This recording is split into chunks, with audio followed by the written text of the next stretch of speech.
Benvenuto in Esercita l'italiano con le storie. Sei pronto a esercitarti con l'italiano e diventare più fluente?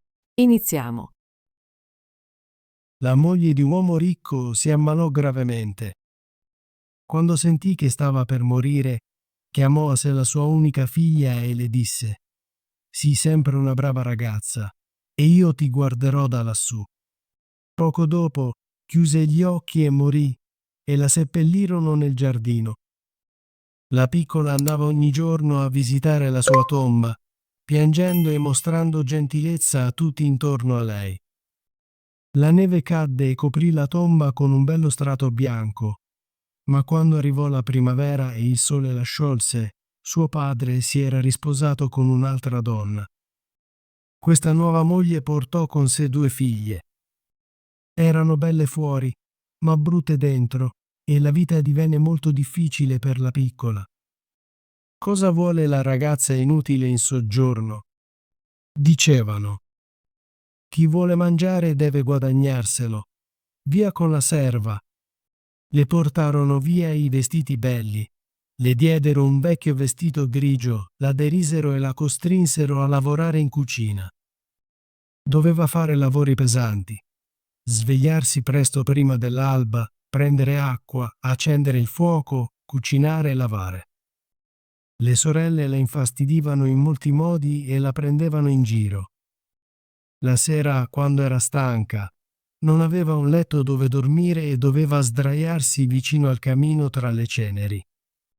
Per questo era sempre sporca e impolverata, e la chiamavano Cenerentola. Un giorno, suo padre andò alla fiera e chiese alle figlie della moglie cosa voleva portare loro. «Vestiti belli», disse la prima. «Perle e diamanti», esclamò la seconda. «E tu, cara padre», disse a sua figlia, «cosa vuoi?» «Il primo rametto che toccherà il tuo cappello quando ti volti per tornare a casa», rispose lei. Comprò i vestiti e i gioielli per le prime 2 ragazze e mentre tornava a casa, un rametto di nocciolo lo colpì e quasi gli fece cadere il cappello. Così lo spezzò e lo portò a casa per sua figlia. Lei lo portò alla tomba della madre e lo piantò lì, piangendo così tanto che le sue lacrime lo annaffiarono. Presto crebbe un bell'albero. Lo visitava 3 volte al giorno e piangeva, e un uccellino venne, costruì un nido sull'albero, le parlò, si prese cura di lei e le portò tutto ciò che desiderava. Poi il re del paese annunciò un banchetto di 3 giorni, durante il quale suo figlio avrebbe scelto una sposa. Le 2 sorelle di Cenerentola furono invitate e la chiamarono, dicendo: «Adesso pettinaci i capelli, spazzolaci le scarpe e annodaci le cinture, perché andiamo a ballare al banchetto del re». Lei fece come le chiedevano, ma quando finì non poté fare a meno di piangere perché voleva andare al ballo anche lei. Alla fine supplicò sua madre di lasciarla andare. «Tu, Cenerentola, non hai nulla da indossare, nessun vestito, e non sai nemmeno ballare, vuoi andare al ballo?» Quando continuò a supplicare, sua madre disse: «Getto questi piselli nelle ceneri, e se riuscirai a raccoglierli tutti in 2 ore, potrai andare al banchetto». Così gettò i piselli nelle ceneri, ma la piccola corse fuori in giardino e gridò: «Presto, presto, nel cielo, tortore e verzini, volate! Merlo, tordo e fringuello, presto, presto, venite qui! Tutti venite ad aiutarmi! Presto ora! Prendi, prendi, prendi!» Prima 2 tortore bianche volarono dentro dalla finestra della cucina. Poi arrivarono 2 tortore e dopo di loro tutti gli uccelli del mondo, cinguettando e svolazzando.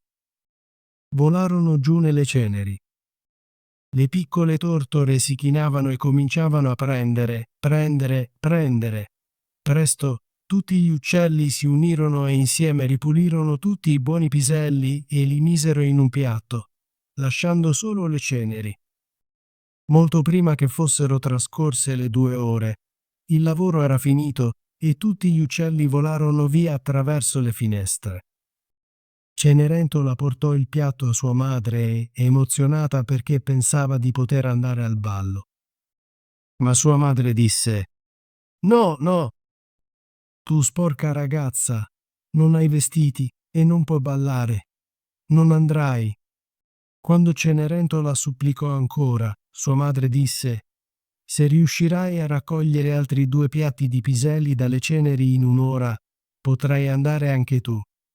Pensò che questo avrebbe tenuto occupata Cenerentola e l'avrebbe messa da parte. Così scosse 2 piatti di piselli nelle ceneri. Ma la piccola corse di nuovo in giardino e gridò come prima: «Presto, presto, nel cielo, tortore e verzini volate. Merlo, tordo e fringuello, presto, presto, venite qui. Tutti venite ad aiutarmi. Presto ora. Prendi, prendi, prendi».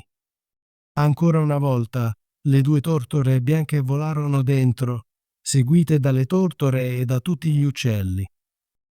Volarono giù e le tortore iniziarono a prendere, prendere, prendere. Poi gli altri si unirono e misero tutti i buoni piselli nei piatti, lasciando solo le ceneri. Prima che fossero passati i 30 minuti, tutto era fatto e volarono di nuovo via. Cenerentola portò i piatti a sua madre, gioiosa all'idea di andare al ballo.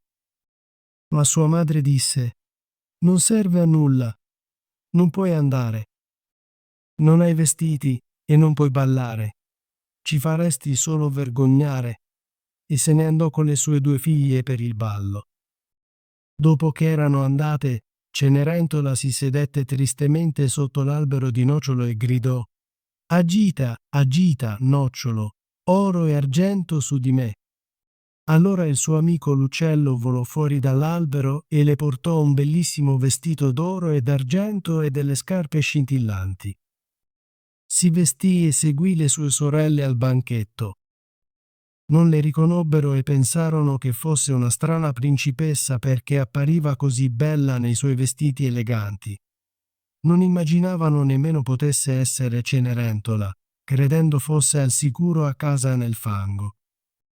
Il figlio del re si avvicinò a lei, le prese la mano e ballò con lei, non lasciando che nessun altro ballasse con lei. Ballarono fino a tardi e quando lei voleva tornare a casa, il figlio del re disse: «Ti riporterò a casa», perché voleva vedere dove vivesse la bella ragazza. Ma lei sfuggì a lui senza che lui se ne accorgesse e corse verso casa. Mentre il principe la seguiva, lei saltò nella colombaia e chiuse la porta. Quando suo padre tornò a casa, disse che la misteriosa dama al banchetto si era nascosta nella colombaia. Ma quando aprirono la porta, non trovarono nessuno dentro. Quando tornarono a casa, Cenerentola giaceva come sempre nel suo vestito sporco vicino alle ceneri e la sua misera lampada brillava sul camino. Era passata in fretta attraverso la colombaia, era andata all'albero di nocciolo, si era tolta gli abiti belli e li aveva nascosti sotto l'albero perché l'uccello li portasse via, e poi si era sdraiata di nuovo tra le ceneri nel suo vestito grigio. Il giorno dopo, quando il banchetto si teneva di nuovo e suo padre, madre e sorelle erano usciti, Cenerentola andò all'albero di nocciolo e disse: «Agita, agita, nocciolo, oro e argento su di me». L'uccello venne e le portò un vestito ancora più bello di quello che indossava il giorno precedente. Quando arrivò al ballo, tutti ammiravano la sua bellezza, ma il figlio del re che la stava aspettando le prese la mano e ballò con lei. Quando qualcuno le chiedeva di ballare, lui diceva di nuovo: «Questa signora balla con me». Quando arrivò la notte, voleva tornare a casa e il figlio del re la seguì per vedere dove andasse. Ma lei scappò e saltò nel giardino dietro casa di suo padre. In questo giardino c'era un grande albero di pere pieno di frutti maturi. Non sapendo dove nascondersi, Cenerentola saltò sull'albero senza essere vista. Il figlio del re la perse di vista e non riuscì a trovarla. Aspettò fino a quando tornò suo padre e gli disse: «La misteriosa dama che ha ballato con me deve essere saltata sull'albero di pere». Il padre pensò: «Potrebbe essere Cenerentola». Così fece portare un'ascia e tagliò l'albero, ma non trovò nessuno dentro. Quando tornarono in cucina, Cenerentola era di nuovo tra le ceneri, perché era scesa dall'altro lato dell'albero. Aveva riportato i suoi vestiti belli all'uccello all'albero di nocciolo e poi si era rimessa il vestito grigio. Il terzo giorno, quando suo padre, madre e sorelle erano di nuovo andati, andò in giardino e disse: «Agita, agita, nocciolo, oro e argento su di me». Allora il suo gentile amico l'uccello le portò un vestito ancora più elegante dell'ultimo e delle scarpe fatte di puro oro. Quando arrivò al banchetto, nessuno sapeva cosa dire per la sua bellezza e il figlio del re ballò solo con lei. Quando qualcun altro le chiedeva di ballare, lui diceva: «Questa signora è la mia partner, signore». Quando arrivò la notte e lei voleva tornare a casa, il figlio del re andò con lei, determinato a non perderla questa volta. Ma lei sfuggì così in fretta che lasciò cadere la sua scarpetta dorata a sinistra sulle scale. Il principe prese la scarpina e andò da suo padre, il re, dicendo: «Sposerò la dama a cui calzerà questa scarpina dorata». Entrambe le sorelle erano molto felici di sentire questo perché avevano piedi graziosi e pensavano di poter indossare la scarpina dorata. La maggiore andò per prima a provarla e sua madre stava vicino. Ma il suo luce non entrava e la scarpa era troppo piccola per lei. Allora sua madre le diede un coltello e disse: «Non ti preoccupare, taglialo. Quando sarai regina, non te ne fregherai dei piedi, non dovrai nemmeno camminare». Così la sciocca ragazza si tagliò la luce e si infilò la scarpina. Il principe la prese come sposa e la mise accanto a sé sul suo cavallo, partendo con lei. Ma lungo la strada passarono vicino all'albero di nocciolo che Cenerentola aveva piantato, e su un ramo si posò una piccola tortora che cantava: «Di nuovo! Di nuovo! Guarda la scarpa! La scarpa è troppo piccola e non è per te. Principe! Principe! Guarda ancora la tua sposa, perché non è quella vera che siede al tuo fianco». Il principe scese e controllò il suo piede e vide il sangue scorrere da esso, rendendosi conto del trucco che gli era stato fatto. Così girò il suo cavallo e riportò la falsa sposa a casa, dicendo: «Questa non è la sposa giusta. Lasciate che l'altra sorella provi la scarpa». Lei andò nella stanza e riuscì a infilarci il piede, tranne per il tallone, che era troppo grande. Ma sua madre lo schiacciò finché non uscì sangue e la portò al principe, che la mise come sposa accanto a sé sul suo cavallo e partì con lei. Quando raggiunsero l'albero di nocciolo, la tortora era ancora lì, cantando: «Di nuovo! Di nuovo! Guarda la scarpa! La scarpa è troppo piccola e non è per te. Principe! Principe! Guarda ancora la tua sposa, perché non è quella vera che siede al tuo fianco». Il principe guardò in basso e vide che il sangue scorreva dalla scarpa, macchiando le sue calze bianche di rosso. Così girò il suo cavallo e la riportò di nuovo. «Questa non è la sposa vera», disse al padre. «Non hai altre figlie?» «No», disse lui, «solo la sporca Cenerentola, la figlia della mia prima moglie. Sono sicuro che non può essere la sposa». Il principe insistette affinché la portassero.